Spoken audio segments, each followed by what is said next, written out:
بسم اللہ الرحمن الرحیم ان الحمد للہ والصلاة والسلام علی رسول اللہ اللہم صل علی محمد النبی الامی وعلی آلہ وسلم تسلیما۔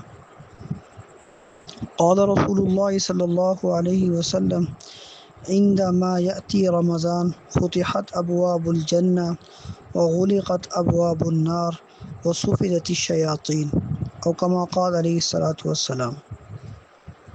حدیث مبارکہ کا ترجمہ یہ ہے کہ جب بھی رمضان کا مہینہ آتا ہے جنت کے دروازے کھول دیے جاتے ہیں، جہنم کے دروازے بند کر دیے جاتے ہیں اور شیاطین زنجیروں میں جکڑ دیے جاتے ہیں۔ رمضان المبارک کا مہینہ انتہائی بابرکت مہینہ ہے۔ رمضان المبارک کے مہینے کے روزے سابقہ گناہوں کا کفارہ ہوتے ہیں۔ ایک فرض 70 فرضوں کے برابر ہوتا ہے۔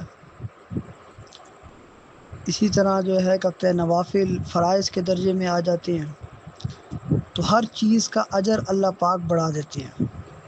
اسی سے انہی فضائل میں ایک فضیلت یہ بھی ہے۔ اچھا، یہ جو لفظ آتا ہے کہ 70 کے قریب فرض ہوتے ہیں، تو یاد رکھنا یہ 70 کا لفظ عربی میں کثرت کے لیے استعمال ہوتا ہے، یہ صرف 70 مراد نہیں ہوتا۔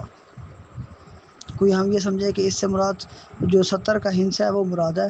عربی میں 70 کا لفظ، جیسے ہم کہتے ہیں میں نے 20ویں دفعہ یہ بات کہی، تو اسی طریقے سے عربی میں یہ لفظ جو ہے یہ 70 کا لفظ استعمال ہوتا ہے۔ خیر، تو رمضان المبارک کی فضائل میں یہ حدیث آئی کہ جب بھی کہتے ہیں رمضان المبارک کا مہینہ آتا ہے تو خیر کے دروازے مسلمانوں کے لیے کھول دیے جاتے ہیں، جنت کے دروازے کھل جاتے ہیں، جہنم کے دروازے بند ہو جاتے ہیں اور شیاطین جکڑ دیے جاتے ہیں۔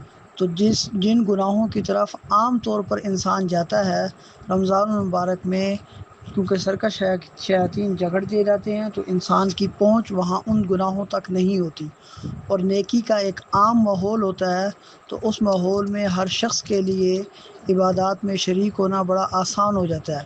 اور رمضان المبارک کا مہینہ، ہفتے بعد جمعۃ المبارک کا دن کا آ جانا یا اسی طریقے سے باقی ایام کا آ جانا، یہ صرف ہماری تربیت کے لیے ہے کہ انسان دنیا میں مصروف رہ کر اپنے اعمال میں کوتاہی کرتا ہے۔